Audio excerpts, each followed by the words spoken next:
1 Peter chapter 2, verses 9 to 12. Buksan po natin ang ating mga Biblia sa 1 Peter chapter 2, verses 9 to 12.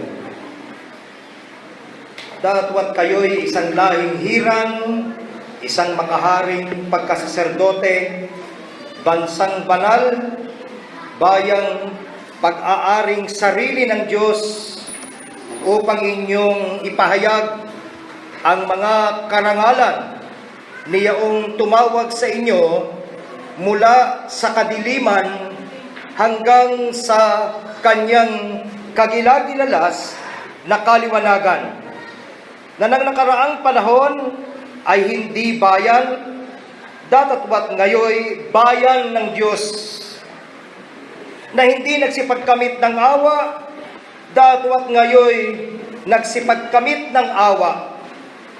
Mga minamahal, ipinamamanhi ko sa inyong tulad sa mga nangingibang bayan at nagsisipaglakbay, na kayo'y magsipagpigil sa mga masamang pita ng laman na nakikipaglaban sa kaluluwa, na kayo'y magkaroon ng timtimang ugali sa gitna ng mga hintil, upang sa mga bagay na ipinagsalita nila laban sa inyong tulad sa nagsisigawa ng masama, dahil sa inyong mabubuting gawa na kanilang nakikita, ay pupurihin nila ang Diyos sa araw ng pagdalaw.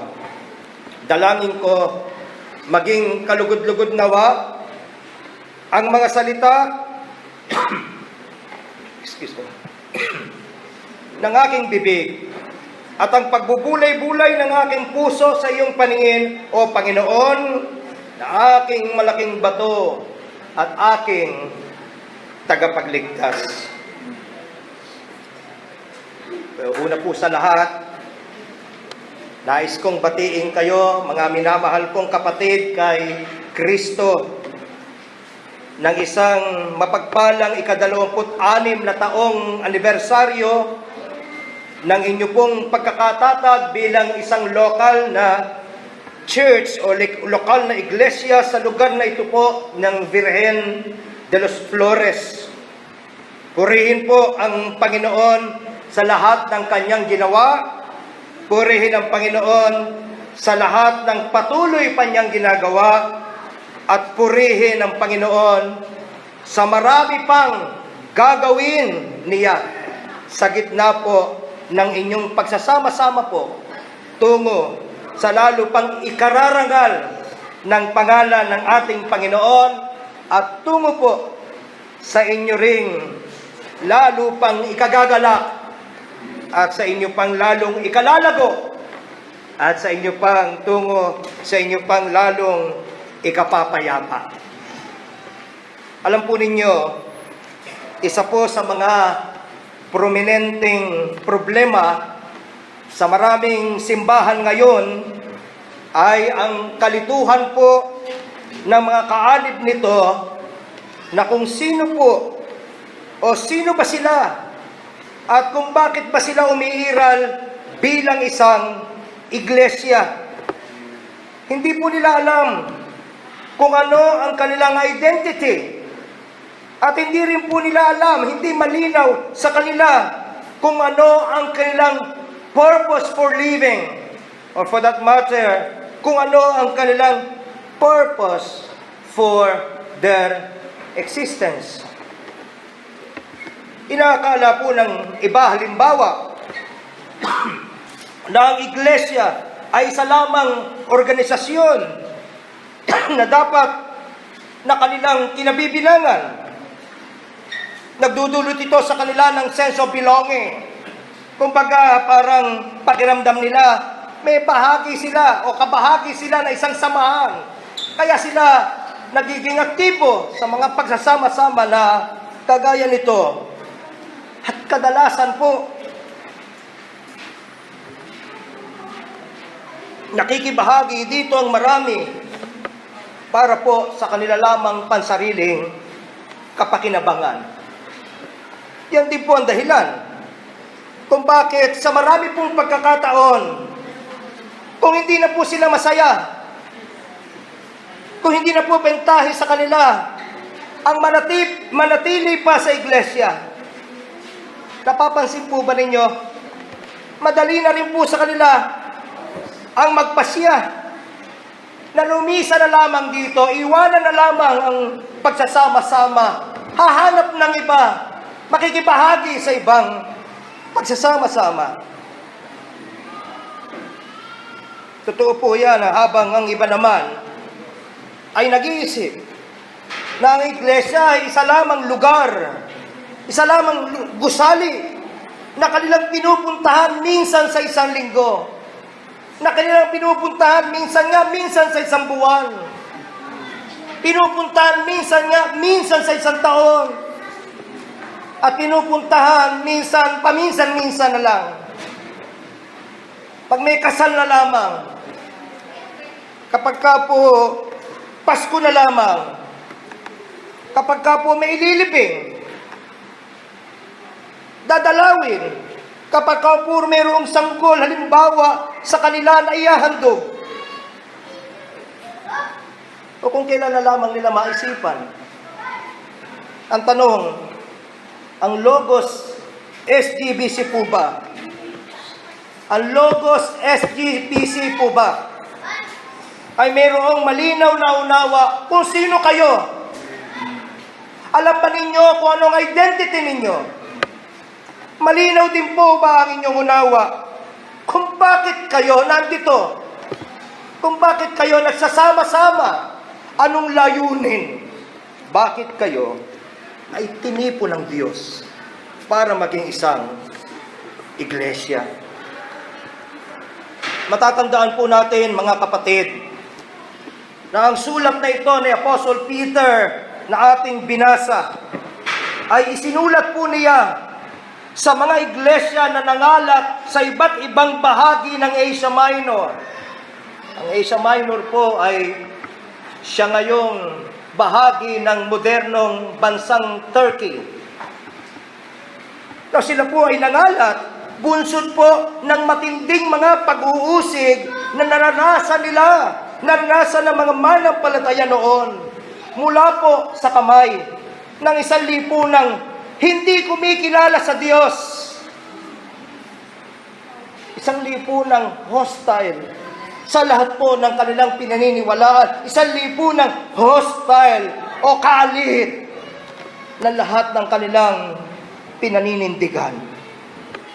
Kaya mga kapatid, kung meron man pong malinaw sa kanila, sa panahon na yon, sa panahon ni Apostle Peter, kung meron mang malinaw sa mga Kristiyano noon, yan po ay ang katotohanan, yan po ay ang realidad na hindi nila kakampi, na hindi nila kaibigan, na hindi sila komportable sa sanlibutan, hindi sila komportable sa unbelieving, God-hating world.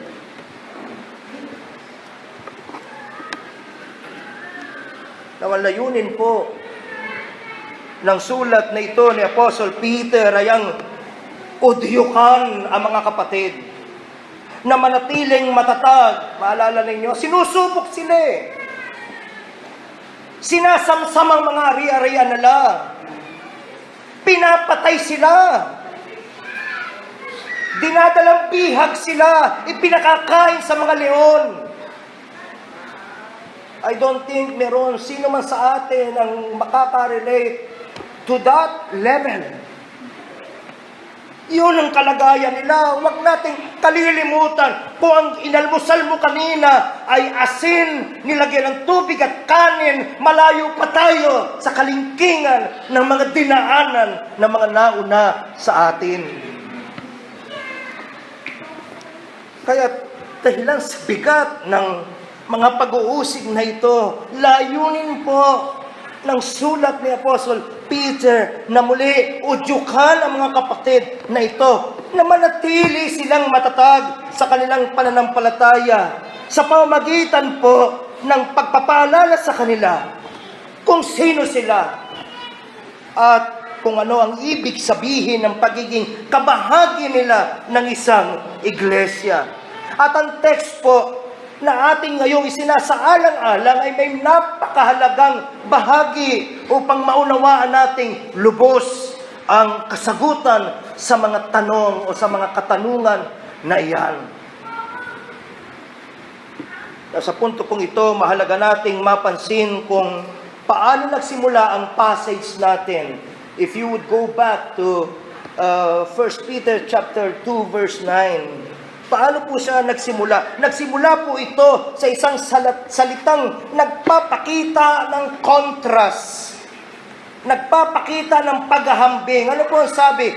Datatuat kayo'y isang lahing hirang, isang makaharing sa pagkasaserdote, bansang banal, bayang pag-aaring sarili ng Diyos.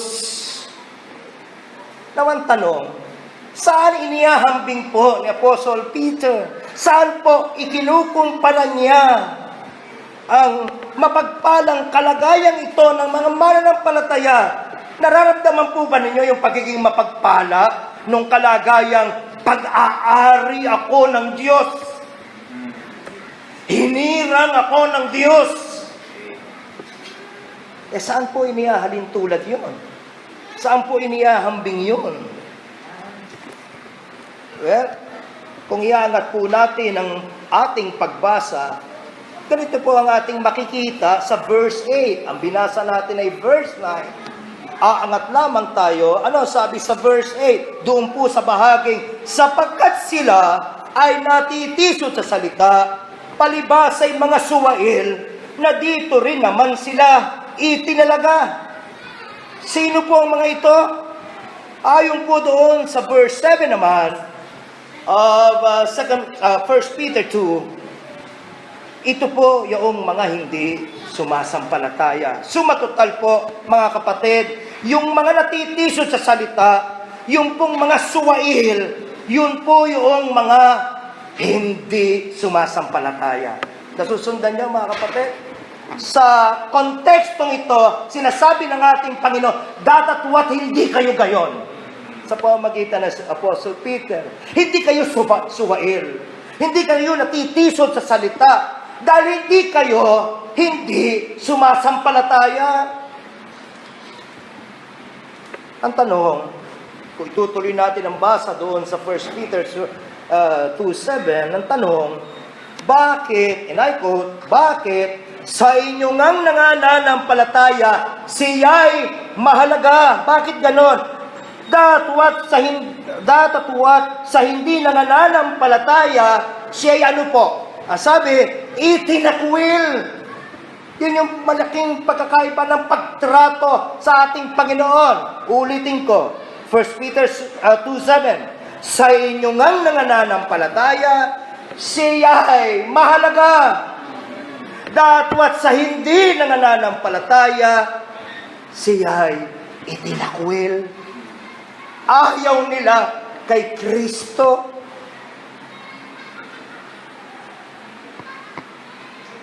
Ang sagot ay sapagkat may ginawa ang Diyos. Kung bakit sila'y sumasampalataya at ang iba siya'y tinatanaw na itinakwil. Kung bakit sa iba si Kristo'y mahalaga at sa iba naman siya'y itinakwil, ayaw, tinatalikuran. Ang sagot, sapagkat may ginawa ang Diyos sa mga sumasampalataya. Sapagkat ang Diyos ang nagdala ng pagbabago sa puso at buhay ng mga sumasampalataya. At yan po hindi mahirap hanapin Nandun din po sa konteksto. Doon po sa 1 Peter 1:3, ano sabi? Purihin nawa ang Diyos at Ama ng ating Panginoong Kristo na ayon sa kanyang malaking awa ay ipinanganak na muli tayo sa isang buhay na pag-asa sa pamamagitan ng pagkabuhay na maguli ni Jesucristo sa mga patay. Ano ibig sabihin nito, mga kapatid? Ipinanganak na muli. Naging bago. Hindi ba? Ang sino man na kay Kristo, bagong nilalang, ipinanganak ng muli. So ang ibig sabihin po nito, minsan sa buhay natin, tayo rin po'y natitiso sa salita.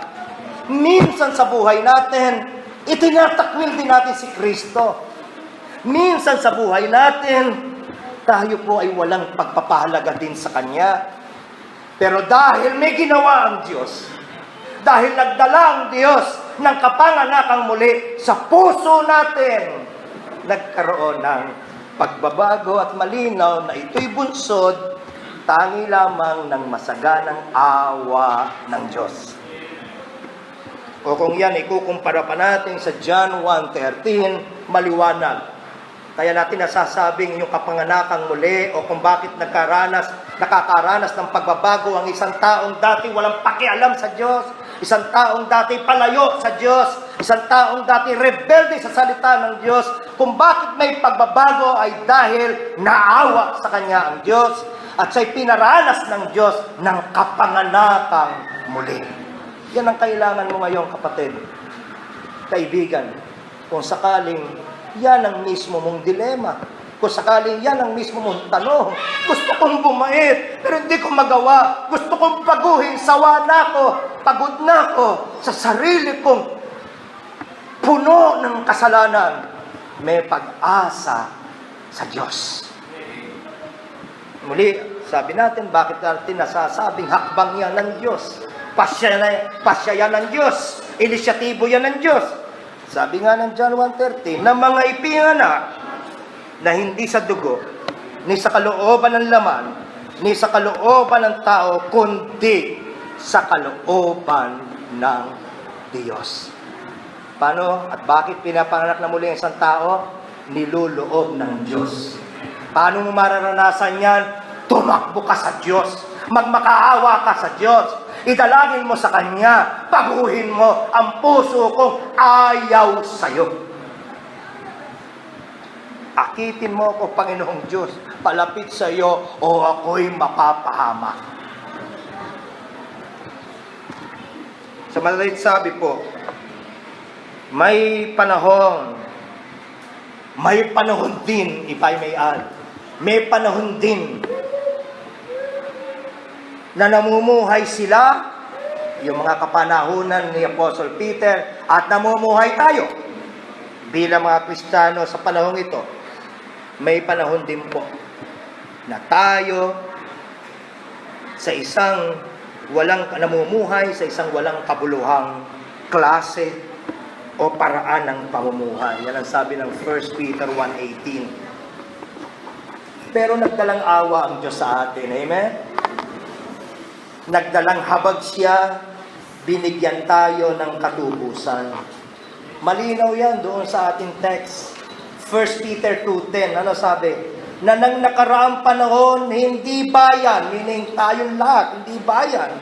Datwa't ngayon bayan ng Diyos, na hindi nagsipagkamit ng awa, datwa't ngayon nagsipagkamit ng awa. Salamat sa Diyos, di ba? Tayo ay tayo dahil lamang sa biyaya at awa ng Diyos.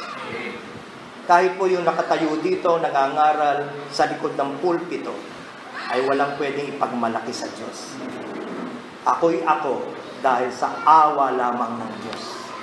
Pwede akong pinakamasamang tao kung hindi na awa ang Diyos sa akin. Pwedeng ako'y pinakamalayo sa Diyos kung hindi nagdalang awa ang Diyos sa akin. Ang resulta nun, may resulta yon. Amen? Kung ang isang tao ay tunay na nakaranas na kapanganakang muli, hindi sa mananatiling kung ano siya noon, gayon pa rin siya ngayon. May resulta yon. O sabi ng mga Bulakenyo, may resulta yon eh. May resulta yon.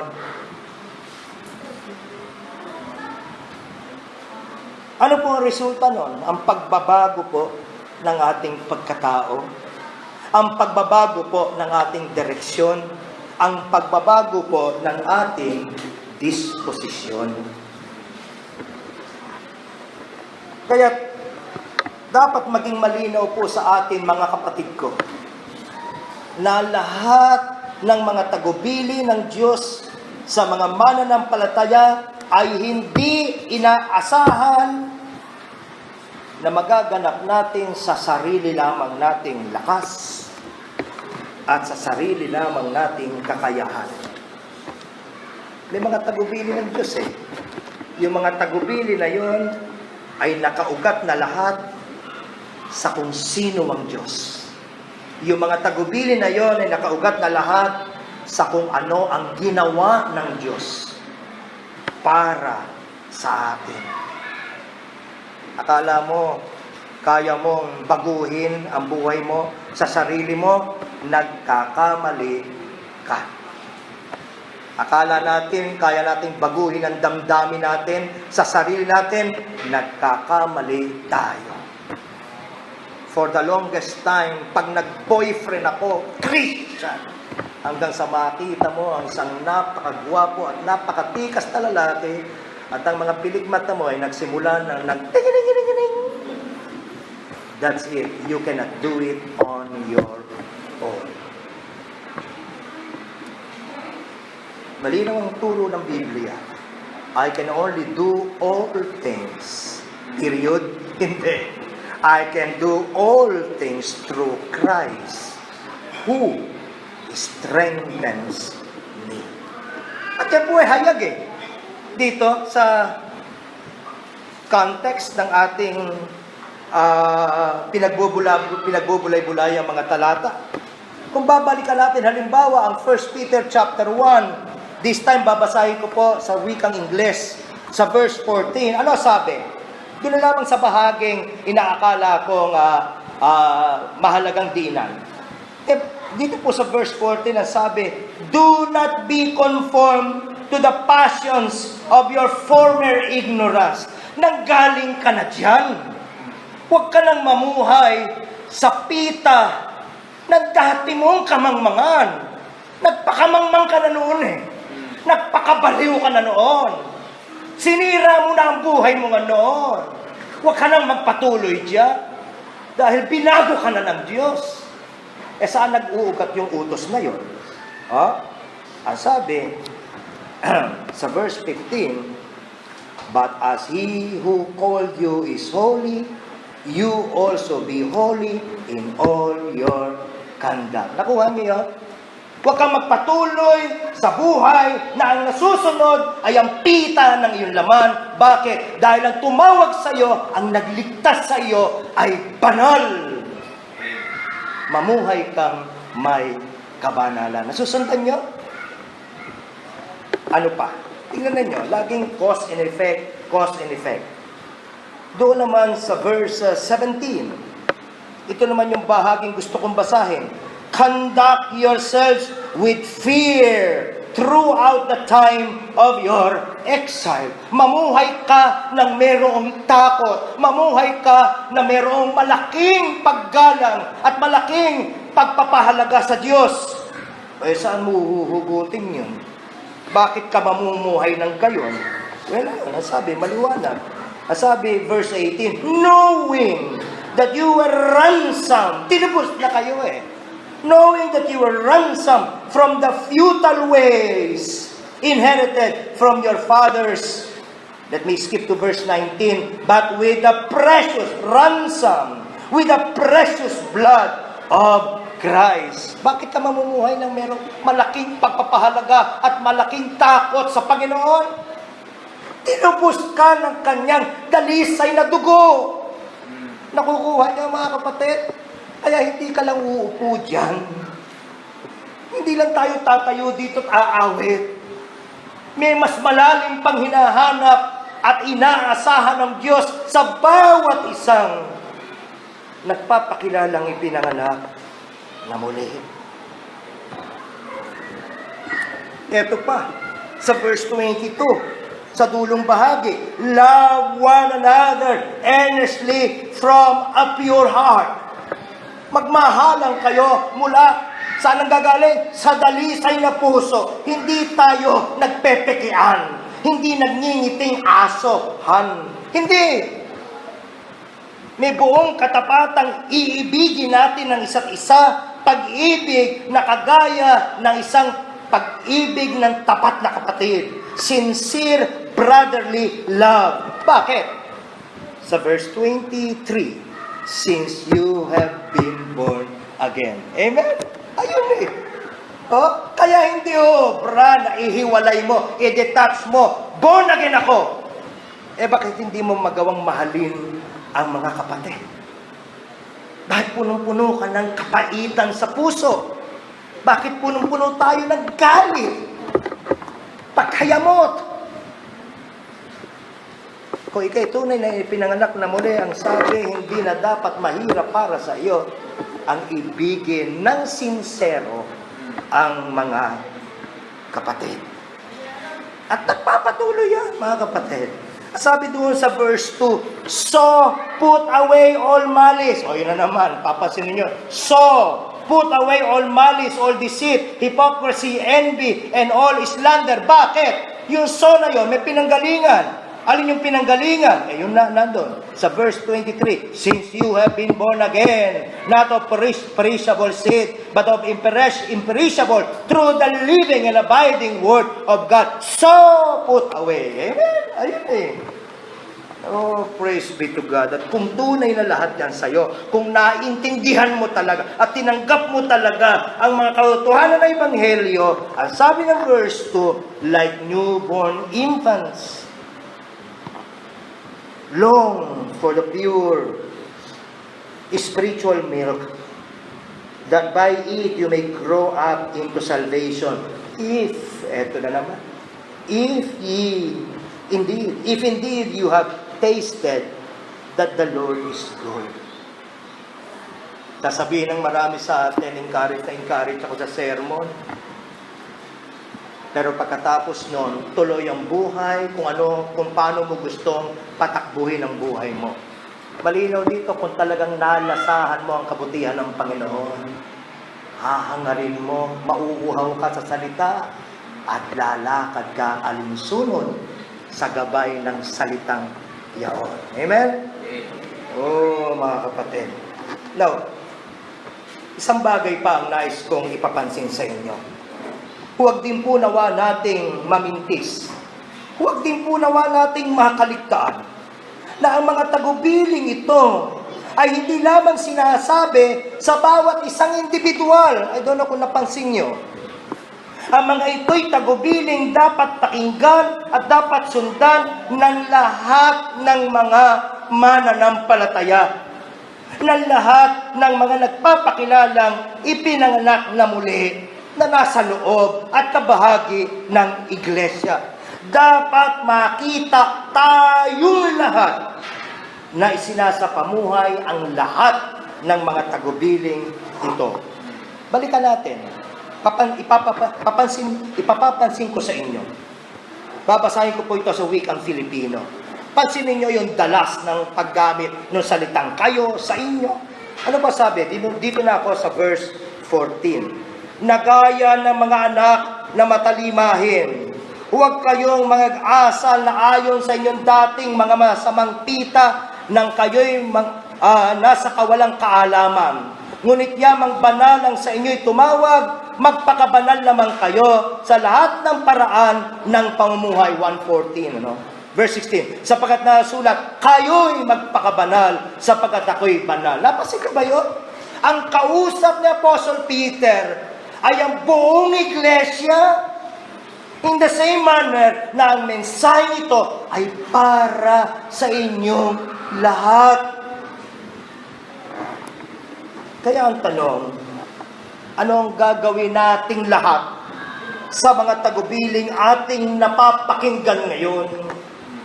Hindi ito mensahe, mga kapatid, na para lamang kay Pastor Ian o para lamang kay Deacon Romel. Hindi po ito mensahe na para lamang kay Sister Laila, o kay Ate Rosel, o kay Brother Bonnie, etc., etc. Ito po ay para sa lahat. Dapat makikinig ang lahat. Lahat na nagpapakilala na sila'y pinanganak na muli, makikinig ang Lahat. In fact, inaasahan po tayong lahat ay magtutulungan. Hindi madali na mamuhay bilang isang Kristiyano. Kaya dapat nating paalalahanan, tutulungan ng isa't isa. Huwag nating ikagalit. Kung ang kapatid ay nagpapaalala sa iyo, huwag mong ikagalit. Kung ikaw ay tinatangkang gabayan ng isang kapatid, huwag tungkulin natin iyan. In fact, hindi lang dapat ikaw ang pinapaalalahanan. Ikaw rin ay nagpapaalala sa iba. Umaalalay sa iba. Upang tayong lahat ay makaganap at mapagtagumpayan na makalakad sa mga tuntuning sa atin ay itinatagubilin ni Apostol Peter, ng Diyos sa pamamagitan ni Apostol Peter. Mga kapatid, tandaan po natin, imposible ang paglagong Kristiyano na gaya ng nais ng ating Panginoong makita sa atin ng hiwalay sa community ng kapwa nating Kristiyano na pinagsama-sama kay Kristo sa konteksto ng iglesia. Narinig niyo yon? Hindi ka maaaring lumalim bilang isang Kristiyano kung pananatilihin mong nakahiwalay ang sarili mo sa komunidad na pinili ng Diyos kung saan maaari kang lumago. Siya ang nagdala sa iyo.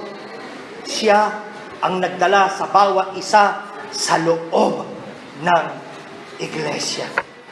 Siya sa walang hanggan po niyang karunungan at walang hanggan po niyang katapatan ang nagdagdag sa iyo sa iglesia ito.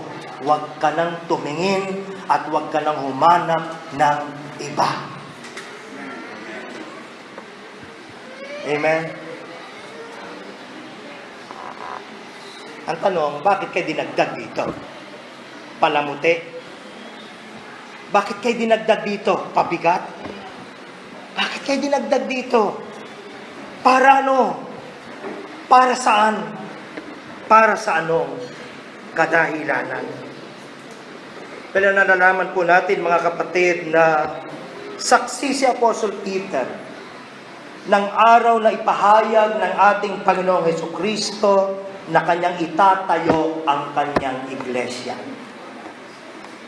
Kay Kristo po ang iglesia. Amen?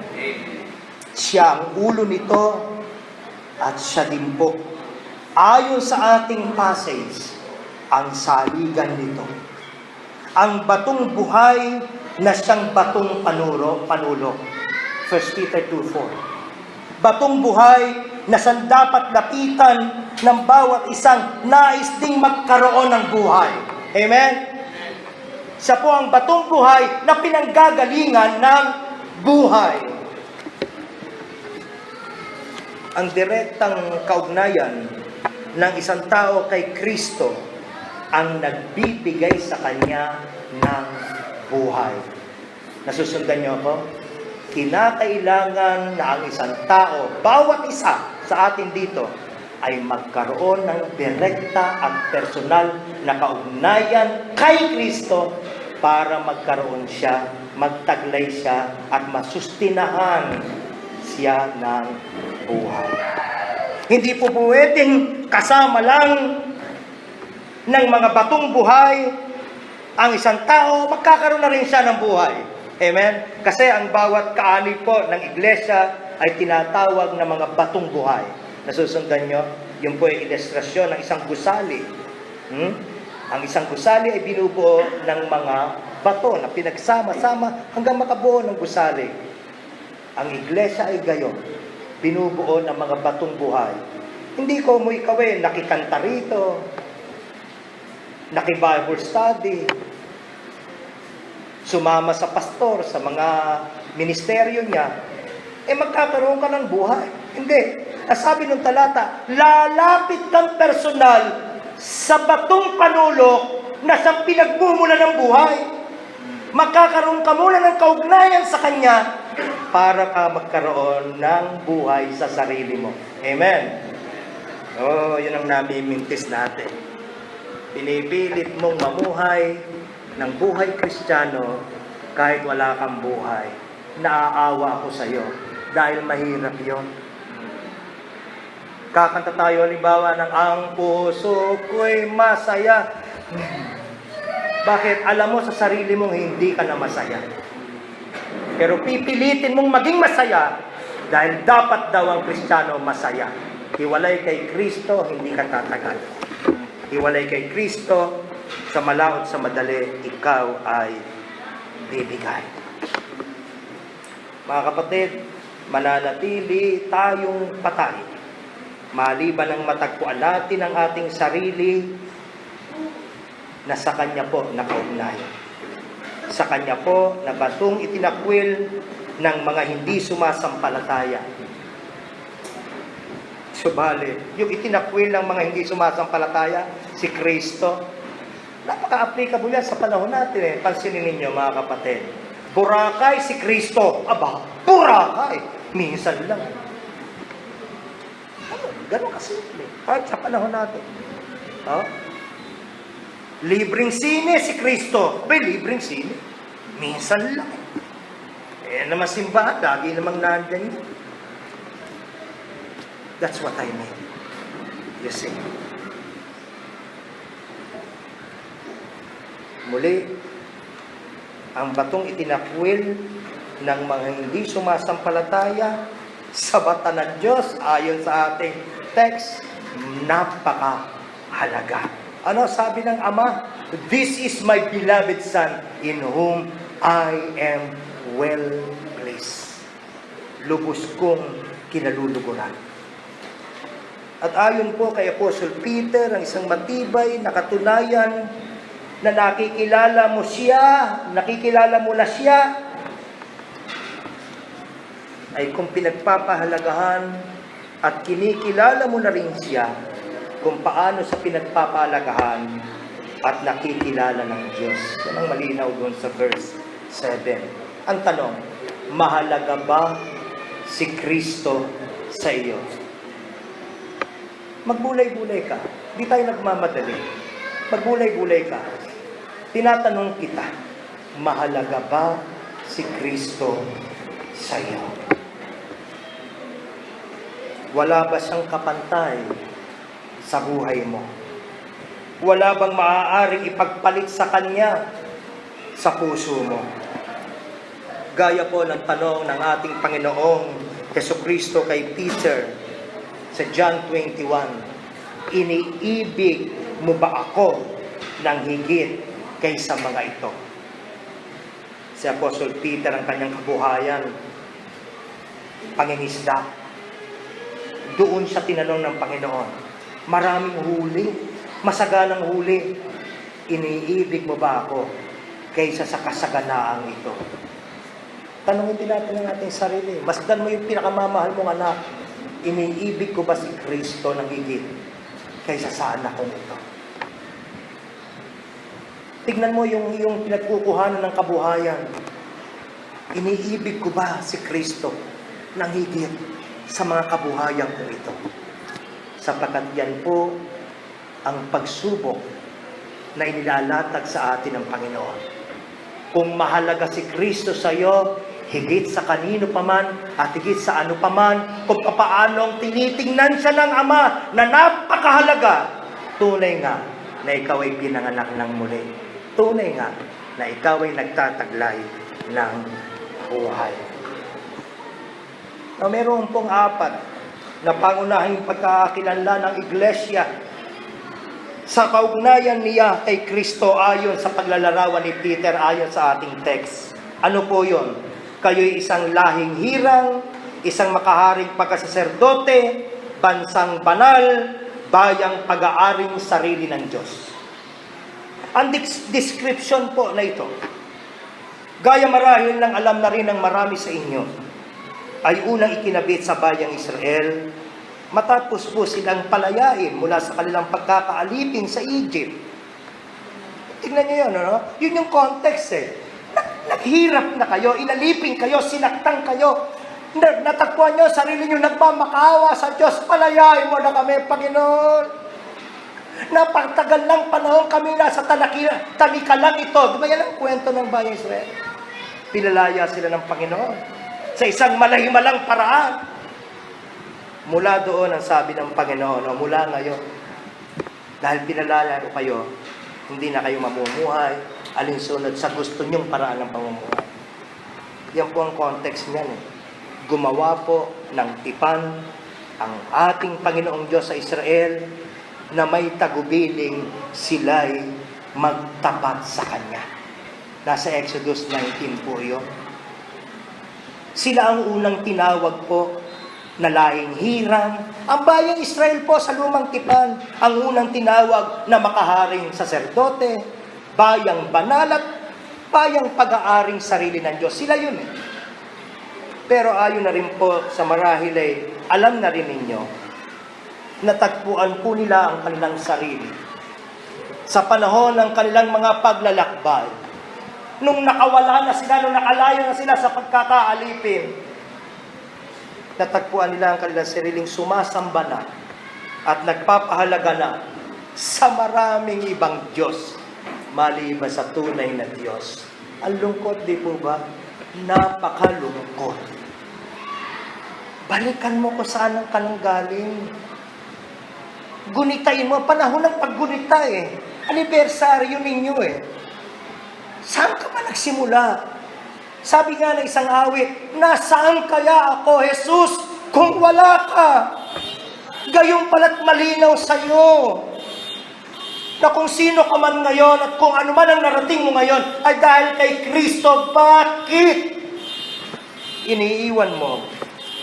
Bakit nililimot mo? Siya na nag-iisang tunay at buhay na Diyos. Nagawa nilang pagpahalagaan ang lahat na halos ng klase ng Diyos-Diyosan maliban na sa nag-iisang tunay at tapat. Yun yung pinakamasahe sa lahat eh. Hindi nagtaksilang Diyos sa kanila. Hindi po ba yun ang pinakamahirap sa lahat? Bibigyan mo yung ng buhay, yung nagbabaliwala sa'yo, yung hininga natin ngayon. Kaya ka lang ba may buhay? Kaya ka lang ba humihinga dahil naiisip mo ang Diyos? Hindi. Sa maraming pagkakataon, wala nga sa hinagap natin ang Diyos, pero humihinga ka. Ganon kayaman ng kaawaan ng ating Panginoon. Mga kapatid, ang kabiguan po ng bayang Israel na magtapat sa Diyos at magdala ng karangalan sa Diyos ay nagkakaroon na ngayon ng kaganapan, nagkakaroon na ngayon ng katuparan sa iglesia, sa atin. Bakit? Sapagkat hindi pala maaaring binabasa mo lang ang alituntunin. Hindi lang pala maaaring ipinapaskilang ang mga utos ng Diyos. May ginawa siyang kakaiba sa panahon natin. Sa panahon ng mga manampalataya sa bagong tipan. Sa pamamagitan ng iglesia, binago niya ang puso ng bawat isang ipinanganak ng muli. Ng bawat isang sumasampalataya. At tinipon niya sila. Hindi sila kalat. Yung lahat ng mga binago niya ang puso, yung lahat ng mga pinaranas niya ng kapanganakang muli, tinipon niya sa iisang iglesia. Sa inyong kaso, in your case, ang iglesia dito sa Logos SGBC. Isang iglesia na hindi na makikilala alinsunod o ayon sa kulay ng kanilang balat. Hindi na sila makikilala sa estado ng kanilang buhay o sa antas ng kanilang pinag-aralan. Gayon ba? Ganun po ba dito, Pastor Ian? Pagpasok, ano ba natapos mo? College po, o dun ka. Ano natapos mo? High school lang po. Dito ka lang. Ikaw natapos mo, elementary po. Elementary lang po. Sa labas ka. May ganun po ba dito? Wala! Dahil sa loob ng iglesia, tinanggal na ang lahat ng pagkakakilanlan at tinipo na lamang tayo sa isang pagkakakilanlan, mga nagpapahalaga kay Kristo, mga umiibig kay Kristo, mga handang sumamba at magparangal kay Kristo. Mayaman ka man o mahirap, bata ka man o matanda, babae ka man o lalaki, sino ka man, maaari kang lumapit sa Kanya. Kasama na kapwa mo, nakaranas ng awa niya. Sabay-sabay, sama-sama, sasamba sa karapat-dapat na Diyos. Amen? Mga kapatid, malinaw po ang ating teksto. If you would join me and if you would go back with me to verse 9, basahin ko muli. Datwa't kayo'y isang lahing hirang, isang makaharing pagkasaserdote, bansang banal, bayang pag-aaring sarili ng Diyos. Bakit? May upang Napasin nyo ba yon? May upang. Hindi po yung pampagwapo lang. Hindi po yung paglagay lang sa Facebook. Bayang hinirang ng Diyos. Pangalan mo, ikaw. Ako'y isa sa bayang hinirang ng Diyos. Nakakabanal pakinggan di ba? Bayang hinirang ng Diyos. Hindi po yung nilalagay lang sa Facebook. Hindi po. May upang Ano yung upang? Basahin natin. Upang inyong ipahayag ang mga karangalan niyaong tumawag sa inyo mula sa kadiliman hanggang sa kanyang kagilalas na kaliwanagan. Mga kapatid, tayo'y isang lahing hirang. Yan, mga kapatid, ang kaugnayan natin sa Diyos. Bahagi po tayo ng sangkatauhang bumagsak sa kasalanan, oo. Pero muli na tayong ipinanganak. Ipinanganak tayo sa kaharian ng Diyos. Hinirang para sa Diyos. Hinirang upang magandog na mga haing espiritual na nagbibigay lugod sa Diyos. 1 Peter 2:5. Pangunahin po dyan ang iyong katawan at ang iyong buong pagkatao. Romans 12:1 and 2. Anong unang-una mo ihahandog sa Kanya? Sa Kanya? Ang iyong katawan, ang iyong buong pagkatao. Hindi yung Panginoon, sinasamba kita, eto asawa ko. Panginoon, sinasamba kita, eto mga anak ko. Magtatrabaho pa ako. Sila na lang muna sasamba sa'yo. No. Ikaw ang hinahanap ng Diyos. Iaalay mo, ihahandog mo ang sarili mo na haing buhay, banal, kaaya-aya sa Kanyang harapan. Mga tao, ang pagkamamamayan ay hindi na dito sa lupa, kundi doon sa langit. Philippians 3:20. Kung gayon, hindi mo dapat inuubos ang lakas mo, ang oras mo, para sa mga kandidatong pinagpapahalagahan mo, pinaniniwalaan mo. Ilan sa atin na nausyame pagkatapos nating iboto ang isang partikular ng kandidato. Ilan sa atin na nakipag-away sa Facebook para lamang makaramdam ng pagkabigo. Palpak. Mali. Halos magmura ka sa Facebook noon. Kung sino man yung mga pinagpapahalaga natin, pinapaalala sa atin, mga kapatid, gugulin natin ang ating lakas, gugulin natin ang ating oras upang matiyak na maiusad ang gospel, upang matiyak na maisulong ang kaharian ng Diyos. Bakit? Sapagkat hindi ka na sa iyong sarili, ikay pag-aari ng Diyos. Nasummarize ko na yung 4, kung napapansin ninyo. Ang lahat ng ito ay totoo upang ipahayag mo ang mga karangalan. Alam niyo ano ibig sabihin ng mga karangalan? Proclaiming God's glory. Yung po'y tumutukoy sa mga katangian ng Diyos. Yun po yun. Hindi na yung, glory to His name. Glory to His name. Glory to His name.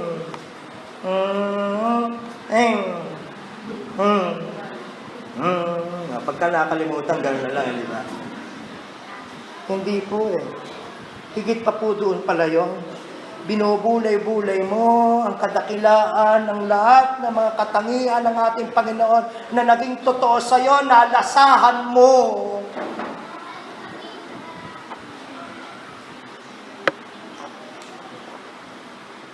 Ipapahayag mo ang karangalan niyong tumawag sa atin, sa iyo, mula sa kadiliman hanggang sa kanyang kagilagilalas na kaliwanagan. Higit pa po ito, mga kapatid. Sa simpleng pag-aawit ng papuring awit, as wonderful as that may be. Kanina, Pastor Ian, ako'y nasisiyahan sapagkat nagagawa nating sama-samang sambahin ang ating Panginoon sa mga awit. Pero hindi pa po sa pag-awit. Pagpapatotoo po ito ng kasaganaan ng kanyang biyaya, kasaganaan ng kanyang mga kawaan, at kung paano niyang hinango ang bawat isa sa atin, sa ating individual at personal na kakidiliman. Di ba yun ang sabi? Doon tayo galing eh. May kanya-kanya tayong individual na kadiliman. Saan tayo dinila mula doon? Inilipat tayo sa kanyang kagilalas na kaliwanagan. Mga kapatid ko, mahalaga ang patotoo ng bawat isa sa atin. Patotoo tungkol sa personal niyang karanasan kung gaano kadakila ang Diyos sa buhay niya. Pinagsama-sama tayo upang maging labis na makulay ang ating pagsamba sapagkat lubos na dakila ang mga katangian ng Diyos. Hindi lang sa makapangyarihan, siya'y banal. Hindi lang sa banal, siya'y tapat. Hindi lamang sa tapat, siya'y marunong sa lahat. Hindi lamang siya marunong sa lahat, hindi siya nang iiwan. Iiwanan ka ng lahat, pero hindi kanya iiwan. Ganun kamakulay ang mga katangian ng mga kadakilaan ng ating Panginoong Diyos. At hindi ang kayang sambitin ng iisang tao lamang. Kaya pinagsasama-sama tayo upang ang bawat isa, maaaring isa lamang ang titik ng awit na ating inaawit. Pero sa puso mo, alam mo, ibang aplikasyon nun. Kaya sa aplikasyon nun, sa iyong katabing kapatid na umaawit kasama mo. Amen? At kung mangyari na yan, magpapatotoo tayo sa isa't isa eh. Oh? Kung mangyayari po yan, kung nangyayari yan, titibay tayo. Lalalim tayo. Para mas maunawaan nyo ng simple. Bayaan nyo magtapos ako sa bahaging ito. Pansinin po ninyo ang mga nauna na ilan sa mga nauna nang iniligtas ng ating Panginoon na inilagay niya sa loob ng iglesia. Halimbawa, si Apostle Paul. Mamumusong si Apostle Paul eh. Ayaw niya kay Kristo. Namumuhi siya kay Kristo. Hindi lang siya mamumusong, mamamatay tao siya. Hindi lang ayaw niya kay Kristo, pinapataw niya ang lahat ng gusto si Kristo. Tagausig siya ng iglesia. Pero nakasumpong siya ng awa. Ginawa siyang kabahagi ng iglesia. Pag-aawit siya, ano ang babalik sa alaala niya? Panginoon, inusig kita. Inusig ko ang iyong iglesia, pero kinawaan mo ako. Amen? How about Mary Magdalene? How about the Samaritan woman? Possessed by demons. Masamang babae. Pero kinawa ng Diyos. at inilagay sa loob ng iglesia. Iba naman ang kanyang paraan, ang kanyang pagsamba kaysa kay Apostle Paul. Siya naman yung magsasabi, napakarumi ko, masama akong babae, pero lubhang maawain ka, lubhang mapagbiyaya ka. Sa kabanalan mo, niyakap mo ang kadiri-diring kagaya ko. Amen? Si Sakeo, mandaraya, magnanakaw, pero nakaranas ng kawa ng ating Panginoong Diyos. Pag siya ay sasamba sa Diyos, anong maalala niya? Panginoon, hindi ako naging tapat. Marami akong pinahirapan, marami akong ninakawan, marami akong inumitan. Pero mabuti ka. Mabuti ka. Si Pedro, mayabang, mataas ang pagtingin sa sarili, presentado, alsado. Sabi ko nga, siguro si Pedro nung estudyante pa lang, nung elementarya pa lang, hindi pa natatapos ang tanong ng teacher, sino ang gusto magtapon ng basura? Ako po! Ako ang magtatapon ng basura. Ganun sa kapresentado, alsado. Pero nakaranas ng awa ng Diyos na ipinaunawa sa kanilang Diyos, hindi mo kaya sa sarili mo. Tatalikuran ka ng lahat, hindi ako. Mamamatay ako para sa iyo. Pedro, uunahan mo pa ang tinaok ng manok. 3 beses mo na akong ikakaila. Pero naawa ka rin. Ang Diyos, nakaranas pa rin siya ng pagbabago. Mga kapatid, sa ganitong paraan po, ang buhay ng bawat isa sa inyo ay pinag-iyak-iyak. Hindi aksidente na kayo ang pinagsama-sama dito sa Logos SGPC. Sa karunungan ng Diyos, iniisip ng Diyos, sila ang dapat na magkakasama.